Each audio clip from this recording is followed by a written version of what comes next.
Folk Tales. Jack Crowe.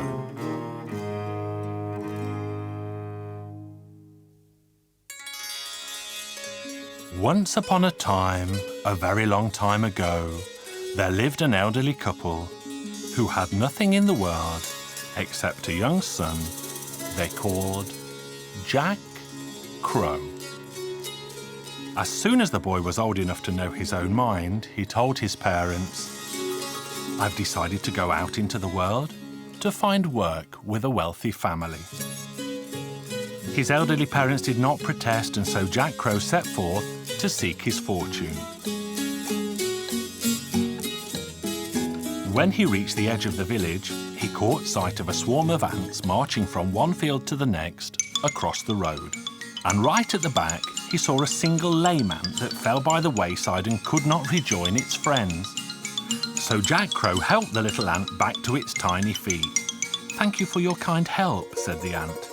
"In return for your good deed, I shall give you this whistle. Whenever you're in trouble, blow it, and I'll come to your aid in an instant." So Jack Crowe put it in his pocket and continued on his way. As the moon rose in the sky, he found himself in the middle of a vast forest, where a white-haired old man lived in a small house. "Good evening, old man," said Jack. "Good evening to you too, son. What brings you to this distant place?" the old man asked. "I'm looking for a wealthy family who will employ me to work, but now I simply need shelter for the night," Jack Crowe told him. So the old man let him stay for the night, and in the morning he gave him some wise advice.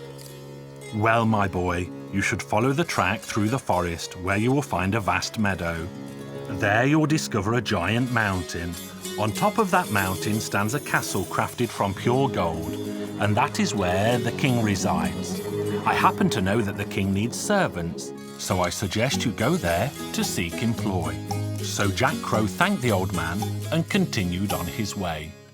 When he reached the edge of the forest, he noticed a flock of crows flying around something on the ground a little way ahead. There he found a crow flapping helplessly around because its feathers were heavy with morning dew and it could not get off the ground. Young Jack took pity on the bird, picked it up and petted and patted it until all its feathers had dried. Then the bird said, "Now hear me, Jack Crowe. You've done me a good deed, so in turn I shall give you this whistle. If you're ever in trouble, blow it, and I shall come to your aid in an instant." Jack soon came to the foot of the mountain on the shores of the sea. As he stood and stared out, he saw the waves toss a fish from the waters that landed flapping on the ground. Jack took pity on the fish and gently helped it back into the salty water. When the fish was fully recovered, it said, "In return for your good deed, you can expect another. I know you have 2 whistles already, so let me give you a third. If ever you're in trouble, blow it, and I'll come to your aid in an instant." So Jack hurried to the castle on top of the mountain. There the king greeted him and asked, "Well, what can I do for you, my fine fellow?" "I seek work with a wealthy family, your majesty." And the king said, "In my kingdom, 3 days are the same as a full year. The payment is 300 florins, and you can eat and drink your fill. But if you fail to obey my commands, I shall have you executed." On the first day, just after sunset, the king had Jack brought before him and said, "Now hear me, Jack Crowe. You are now my servant, so I command you go into the barnyard where you'll find 3 piles of millet. By morning, I want you to sort the seeds from the straw. If you fail to complete my command, I shall have you executed." Jack Crowe was worried out of his wits. What should he do?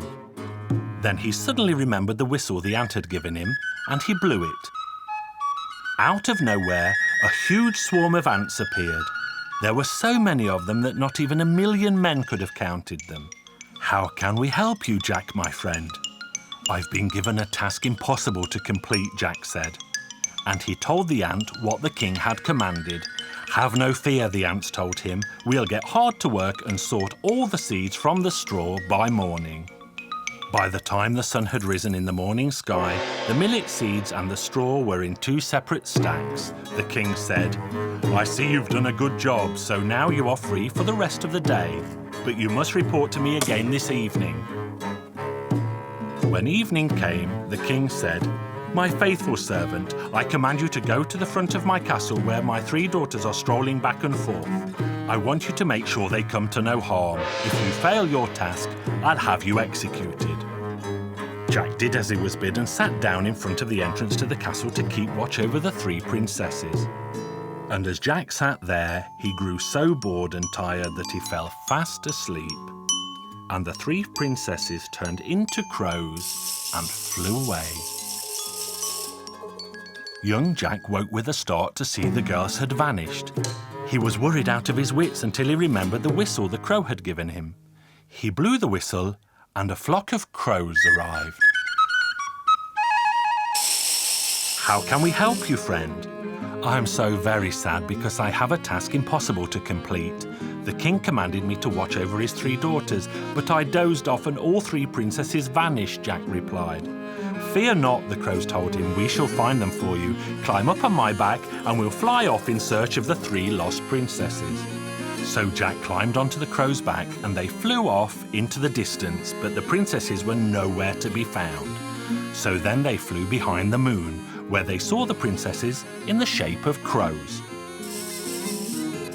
Then Jack threw 3 reins around the crows' necks and led them slowly back down into the castle courtyard.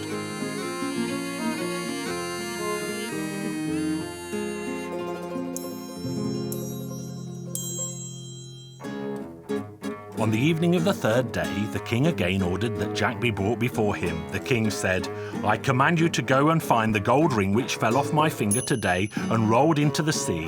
If you fail the task, I'll have you executed."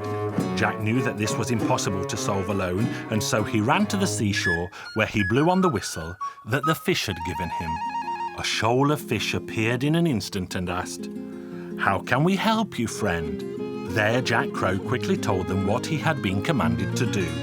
"Don't worry, friend," said the king of the fish. "We shall do our best to find that ring for you." The fish searched and dawn was almost breaking, but they still had not found the ring, until they found it in the belly of an enormous goldfish.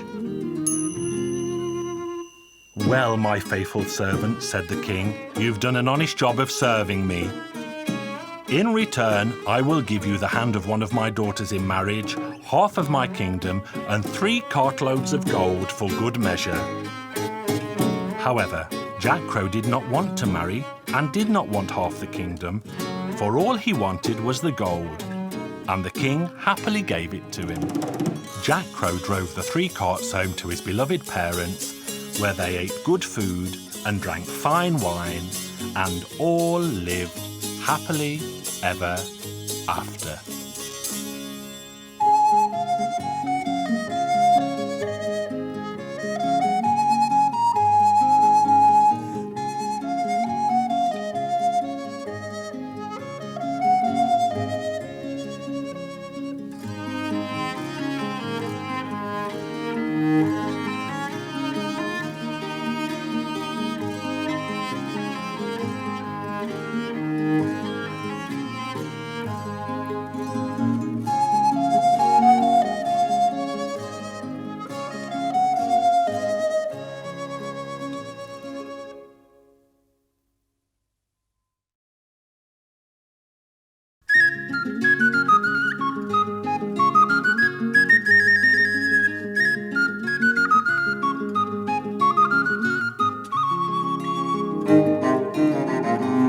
Hungarian Folk Tales. The Poor Man's Vineyard.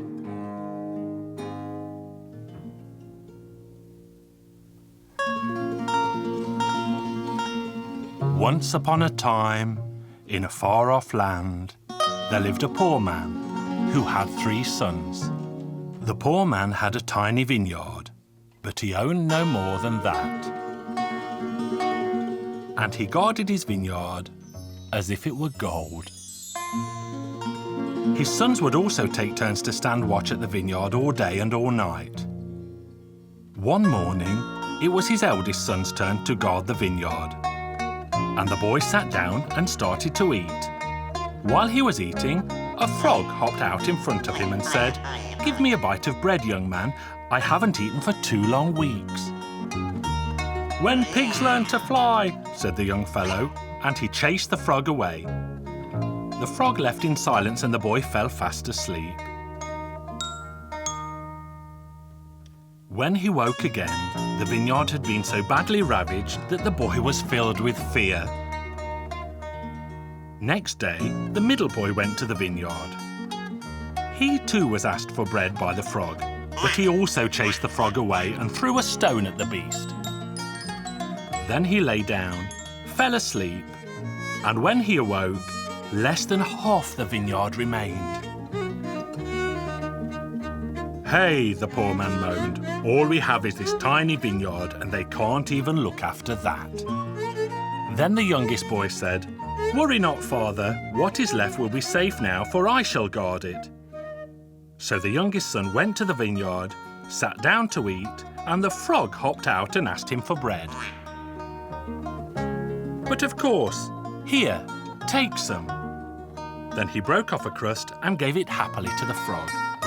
"Eat, frog, for you are one of God's creatures too. You are a good boy and you will be rewarded for your kindness in time. Now I shall give you 1 copper, 1 silver, and 1 golden rod. During the night, 3 horses will come. 1 with a copper mane, 1 with a silver mane, and 1 with a mane of gold. They will come to trample your vines, but if you strike them with these rods, they will be tamed in an instant." The night came at last and the 3 horses galloped in, kicked and neighed and threw earth up into the starry sky. But the youngest son was soon to act and hit hard at them with all 3 rods.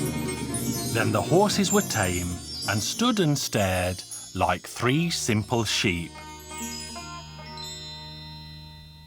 "Don't hurt us," the horses pleaded. "But should you need help, wave the rods in the air and we will appear." Then the boy went home. But the youngest son decided not to tell his brothers and his father of what had happened that night. All 3 were surprised by the crop that was so abundant they could barely gather it in. And no one in the village had vines as rich as theirs.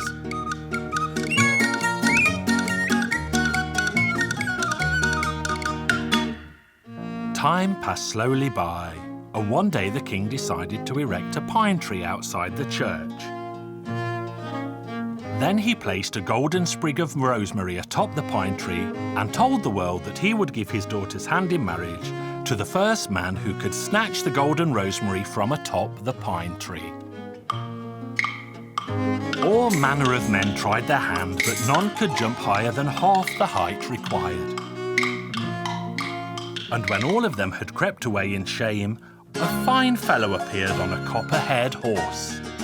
He wore a copper helmet so his face could not be seen. Then he spurred his horse on, leapt high in the air, snatched the golden rosemary, and rode away. The copper knight was the poor man's youngest son, of course. He went home in his tattered clothes and was sitting in the corner when his father and 2 brothers returned to the house, because they too had witnessed the joust. His brothers told the youngest one what they had seen. "I too saw what happened. But how is that so?" "Because I stood atop the fence and watched from there." His brothers were so furious that they smashed the fence to stop him watching again. The next Sunday, the king placed a golden apple on an even taller tree. Many men tried their hand, but all again in vain. But as they walked away in shame, a knight appeared aback a silver-haired horse, and the knight wore a silver helmet to hide his face. With one jump, he grabbed the golden apple and vanished. By the time his father and brothers returned, the youngest son was sitting in the corner again. They quickly regaled him of what they had seen, invisible to him from the corner. "Oh, I saw it better than both of you. How is that so? I climbed atop the pigsty roof." The brothers were so furious that they tore the pigsty down to stop him watching from there again. The 3rd Sunday came and the king put a golden scarf atop the tallest pine tree. And it was the poor man's youngest son who again snatched it off. He escaped and recognised again because he rode a golden-haired horse and a golden helmet to hide his face. At home, the brothers both bragged of what they had seen. "I saw it better than both of you." "How is that so?" "Where from?" "From atop the house roof, of course." His brothers were so furious that then they pulled the roof to pieces.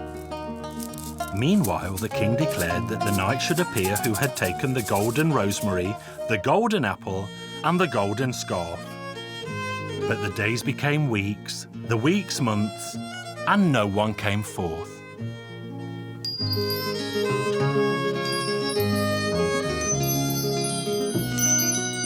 Then the king summoned all the men in the land to his palace. But the famous knight was still not among them.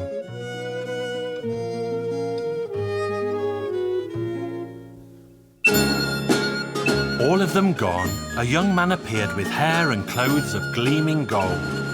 The golden rosemary in his hat, he led his horse with the golden scarf, and he held the golden apple in his hand. Thank heaven he had appeared at last. The king was delighted, and the princess overjoyed. The wedding was held the very next day. The king gave the golden knight half of his kingdom, and they all lived happily ever after.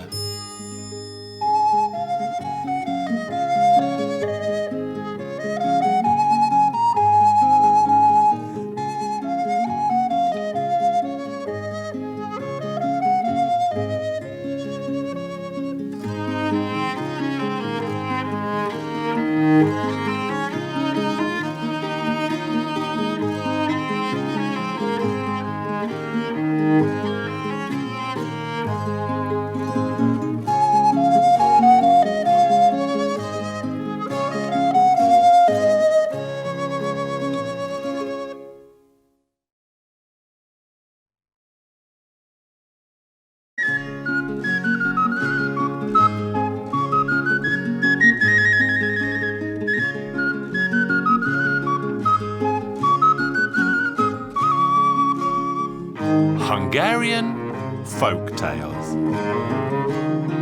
The Gold Coin and the Hat.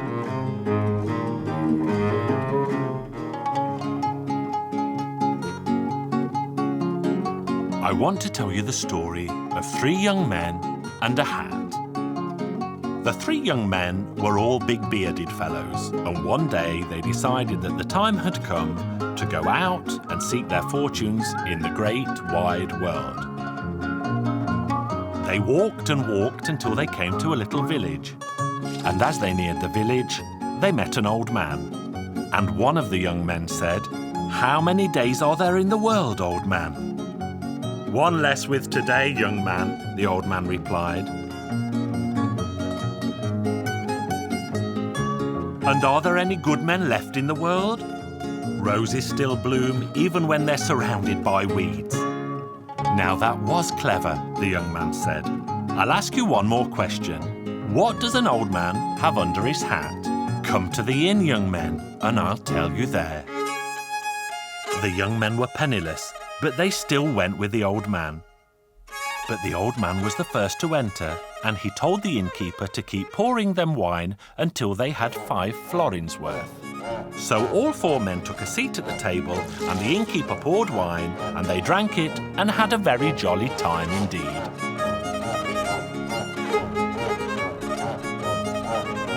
But when they had drunk 5 florins worth, the innkeeper stopped serving them and politely asked, "Now, gentlemen, who will pay for all this fine wine?" The young men would have willingly paid, but they were penniless. "So then the hat will pay," the old man said. And he took off his hat, shook it, and a gold coin fell out. The young men were very surprised by this sight and keen to get their hands on the old man's valuable hat. Then all they would have to do was to shake it, and the ground would be covered in gold coins. They pleaded and appealed to the old man to sell them his hat and to name his price. "Very well," the old man said, you can see that I am indeed an old man, and so 500 florins would be enough for the few years I have left. So that is my price for the hat, young sirs." The young gentlemen all ran to the Count and asked to borrow 500 florins, and the Count was happy to comply. So they paid the old man the price for the hat, and he went home. Then the hearty young fellows continued to eat and drink and make merry until a very late hour that night.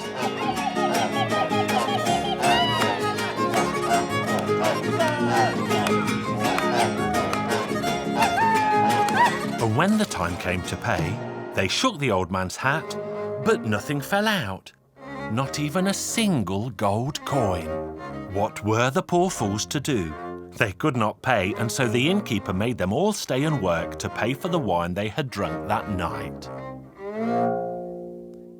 The moment the innkeeper let them go, they hurried to find the old man who had sold them the hat. "Let's go and look for him in the village, and we'll teach that old man a lesson for cheating us so." The old man got wind of their arrival and tried to hide all over the house, but his wife still found him wherever he hid.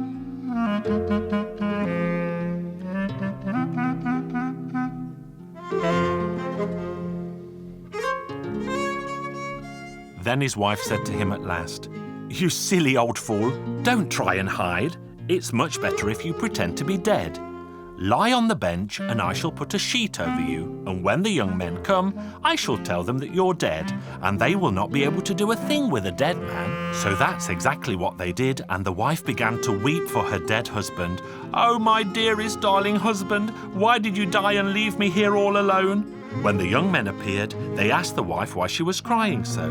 "What happened? Why are you crying, old lady?" "How could I not cry, my dears? My husband is lying dead on the bench, and I am left here to fend for myself alone. But do not mourn his loss, for he was a terrible rogue." But then one of the young men sighted a stick in the corner of the room, and he could not resist giving the old man's body a prod. "Take that, you scoundrel, for the money you stole from us." Then the old man leapt up and put his hands together in thanks. "Oh, God bless you, gentlemen. Behold, now I believe in the miraculous power of the stick. Listen here. I was walking in the fields one day when I saw a dead dog lying there. I prodded the dead dog with this selfsame stick, and it jumped up and ran away. But now I know better than ever that this stick has the power to perform miracles.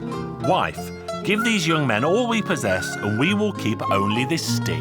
Then, when a rich man dies, I will raise him back from the dead and be richly rewarded for my miraculous deed." "Not so fast," the young men said. "We don't want your possessions, we want your miraculous stick." The old man was not willing to hand it over at first, but then he agreed. "You made fools of us once before, but never again. God bless you, old man." Then the old man laughed and gave them the stick. The young men were walking back through the village when they passed the house of the Count. There they saw a hearse and 6 horses about to set off in a funeral procession. So the young gentleman asked who was about to be buried. The people told them. Why, the young countess, of course. There you can see her mother, father, and handsome bridegroom standing behind the coffin. The young men did not waste a minute and ran up to the old countess. They demanded that she open the coffin that instant so they might raise the young countess from the dead. Then the old countess did as the young men said and promised them all the treasure she had if only they could bring her daughter back from the dead. So one of the young men approached the coffin and tapped the young countess lightly on the throat with a miraculous stick. She looked dead 1 minute and was alive the next. Everyone was delighted, and now they would have a wedding instead of a wake. And they all ate and drank and had a very good time. The young men received a cart full of gold for their troubles and were so happy that they even gave the old man a sack of gold when they passed his house again. Strange as it may sound, they never tried their luck with the stick a second time because they still thought that the old man might have tricked them after all. So they all went back to school to complete their studies. So that is how this story ends. If you liked it, tell it to your friends.